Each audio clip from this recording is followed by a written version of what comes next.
안녕하세요. 자, 오늘 딥다이브에서는 여러분께서 보내주신 자료를 토대로 한농화성, 종목 코드 011500을 한번 깊이 들여다보겠습니다. 2025년 10월 25일 기준으로 현재 주가가 17,110원인데요. 이 가격 뒤에 어떤 이야기들이 숨어 있는지, 또 앞으로의 가능성은 어떨지 그걸 함께 살펴보는 게 이번 딥다이브의 목표입니다. 네, 아주 흥미로운 기업이죠. 보면 거의 반세기 동안 안정적으로 이렇게 굴러온 정밀화학이 하는 오래된 엔진이 하나 있고요. 또 다른 한편으로는 미래 기술로 아주 뜨거운 관심을 받는 전고체 벡터리라는 새로운 엔진, 이 두 개를 동시에 가진 회사예요.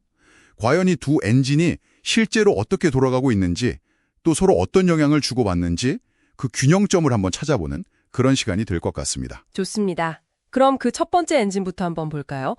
수십 년 된 그 정밀화학 본업, 여기서 구체적으로 뭘 만드는 회사인가요? 주요 제품으로는 그 글리콜 에테르라는 게 있어요.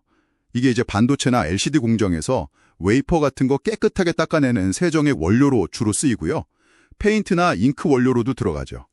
또 계면 활성제도 만드는데 이거 뭐 집에서 쓰는 세제나 샴푸 같은 소비재부터 시작해서 공업용 특수용도까지 정말 다량하게 쓰입니다. 그 외에도 기능성 모노머 같은 좀 더 복잡한 화학 소재들도 있고요. 종류만 해도 뭐 한 500가지가 넘는다고 해요. 이걸 다품종 소량 생산 방식으로 공급하는 게 특징이죠. 와, 500종이요? 그걸 다 관리하는 것도 보통 일은 아니겠는데요. 이런 제품들은 그럼 주로 어디로 갑니까? 주로 국내 핵심 제조업체들이죠. 그러니까 반도체, 자동차, 건설 같은 산업 전반에 공급이 됩니다. 그래서 이 사업 자체는 국제 유가 변동이라든지 아니면 국내 전반적인 어떤 경기 상황에 따라서 실적이 좀 오르내리는 흔히 말하는 경기 순환형 사업이에요.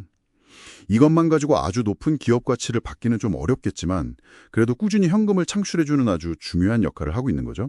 그렇군요. 안정적이긴 한데 좀 경기를 타는, 그래도 회사의 든든한 기반이 되는 사업이다. 이렇게 이해하면 되겠네요. 그럼 이제 시선을 두 번째 엔진으로 한번 옮겨보죠. 바로 그 미래 기대감을 불어넣는다는 전고체 배터리 테마. 이게 최근 주가 움직임의 거의 핵심인 것 같은데요. 네, 맞습니다. 최근에 그 전기차 화재 소식들이 좀 간간히 들리면서 기존 리튬이온 배터리에 들어가는 액체 전해의 질이 위험할 수 있겠다. 이런 인식이 커졌어요.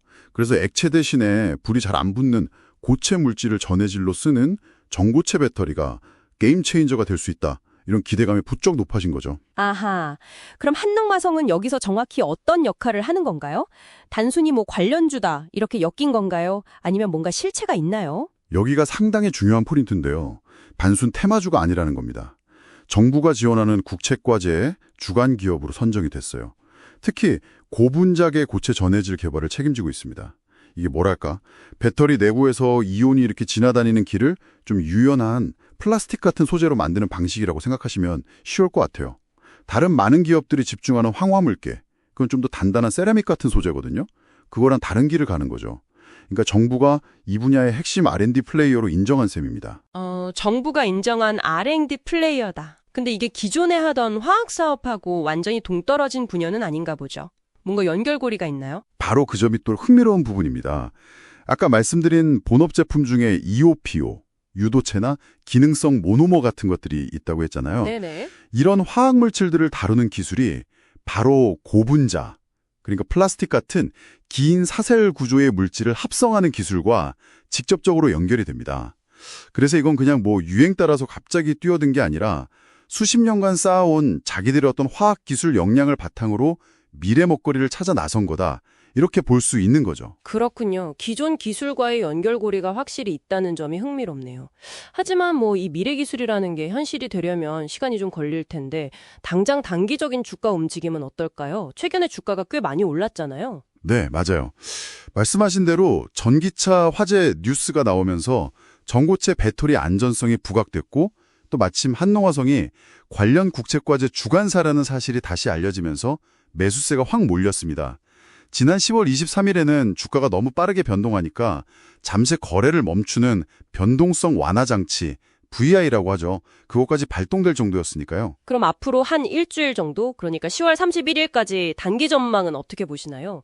목표가나 지지선 같은 거요? 현재 분위기나 수급 상황을 좀 감안하면 단기 목표가는 한 17,900원 수준을 생각해 볼 수 있을 것 같습니다. 지지선은 현재 심리적으로 중요하게 여겨지는 17,000원 선 근처인 16,500원 정도에서 형성될 가능성이 있고요. 만약 상승세가 좀 더 이어진다면 위쪽 저항선으로는 19,000원까지도 한번 기대해 볼 수 있지 않을까 싶습니다. 단기 모멘텀은 있어 보이는데 당연히 리스크도 있겠죠. 어떤 점을 좀 조심해야 할까요? 물론입니다. 일단 단기 급등에 따른 차익 실현 매물이 나올 수 있다는 점, 이게 가장 일반적인 리스크고요. 특히 주목할 점은 개인 투자자 비중이 정말 높다는 거예요. 무려 92%를 넘습니다. 92%요? 와. 네, 이건 뭐냐면 주가가 작은 뉴스나 이슈에도 굉장히 크게 흔들릴 수 있다는 뜻이거든요. 변동성이 클 수 있다는 거죠. 그리고 항상 그렇듯이 이 테마에 대한 기대감과 실제 사업 성과가 나오는 시점 사이의 어떤 괴리감, 이 간극이 벌어질 가능성도 항상 염두에 둬야 합니다. 현재 그 외국인이나 기관, 주요 개인들의 평균 매수 가격을 추정해보면 대략 한 15,000원대 중반 정도로 보여요. 그래서 단기 차익 실현 욕구가 충분히 있을 수 있는 구간이죠. 알겠습니다. 그럼 좀 더 길게 봐서 장기적인 그림은 어떨까요? 본업하고 신사업 이걸 좀 나눠서 봐야 할 것 같은데요. 그렇죠. 본업인 정밀화학 쪽은 유가나 경기 상황에 따라서 완만한 실적 개선은 가능하겠지만 여기서 갑자기 폭발적인 성장을 기대하기는 좀 어렵습니다. 반면에 전고체 배터리 시장 자체는 어마어마하죠. 2030년경에는 400억 달러 규모까지 커질 것으로 예상되는 엄청난 잠재력을 가진 분야입니다. 근데 그쪽은 LG 에너지 솔루션 같은 대기업들도 막 뛰어들고 있고 2026년 상용화를 목표로 한다는데 경쟁이 정말 만만치 않겠네요. 한농화성에게도 기회가 있을까요? 네, 그 점이 오히려 기회가 될 수도 있다고 봅니다. LG가 목표로 하는 게 2026년 고분자계 상용화 로드맵이거든요. 근데 한농화성이 지금 개발 중인 기술도 바로 그 고분자계라는 점에서 방향이 같아요. 그래서 향후에 샘플 공급이라든지 기술 협력 같은 파트너십 가능성을 좀 엿볼 수 있지 않을까 싶습니다. 다만 실제 매출로 이어지는 건 아마 빨라야 2026년 하반기 이후가 될 가능성이 높고요. 그리고 꼭 전기차뿐만 아니라 예를 들어 로봇이라든지 의료기기처럼 안전성이 더 중요하게 요구되는 새로운 시장에서도 기회가 있을 수 있다고 봅니다. 네, 그렇군요. 자, 그럼 마지막으로 한번 정리를 해보죠. 장기적으로 볼 때 투자자들이 가장 주의 깊게 봐야 할 핵심 리스크는 뭐라고 정리할 수 있을까요? 크게 한 3가지 정도 꼽을 수 있을 것 같습니다. 첫째는 기술 경쟁 리스크. 한농화성이 집중하는 고분자계가 결국에는 다른 방식, 예를 들어 황화물계에 비해서 경쟁력이 좀 떨어질 수 있다는 가능성이죠. 둘째는 아까 말씀드린 그 수급 불안정성입니다. 92%가 넘는 압도적인 개인 투자자 비중 때문에 주가가 언제든 크게 요동칠 수 있다는 점, 과거에 단기 과열 종목으로 지정된 이력도 있고요.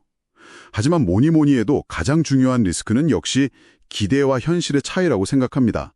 국책 과제를 성공적으로 수행한다고 해도 이게 2026년쯤에 실제 의미 있는 계약이나 납품으로 이어지지 못한다면 그동안 부풀었던 기대감이 확 꺼지면서 주가가 크게 하락할 위험이 있는 거죠. 결국 정리해보면 한농화성은 안정적이긴 하지만 성장은 좀 더딘 과거의 엔진과 잠재력은 아주 크지만 성공 여부는 아직 불확실한 미래의 엔진을 동시에 가동하고 있는 셈이네요. 단기적으로는 뉴스나 수급에 따른 변동성을 잘 봐야 할 것 같고 장기적으로는 역시 그 고분자계 전고체 배터리 기술의 실제 상용화 소식 그리고 수주 여부가 관건이 되겠습니다. 네, 정확합니다. 그래서 마지막으로 여러분께 이런 질문을 한번 던져보고 싶어요. 모두가 주목하는 전기차 시장 말고 한동화성이 개발하는 이 고분자계 전고체 배터리 기술이 오히려 더 빨리, 더 확실하게 자리 잡을 수 있는 그런 틈새 시장 혹시 어디가 있을까요? 예를 들면 웨어러블 기기라든지 아니면 특수한 목적의 로봇 같은 곳들 말이죠. 어쩌면 이쪽이 더 빠른 성공 스토리를 쓸 수도 있지 않을까 하는 생각도 드는데 이 부분에 대해서 여러분도 한번 생각해 보시면 재밌을 것 같습니다.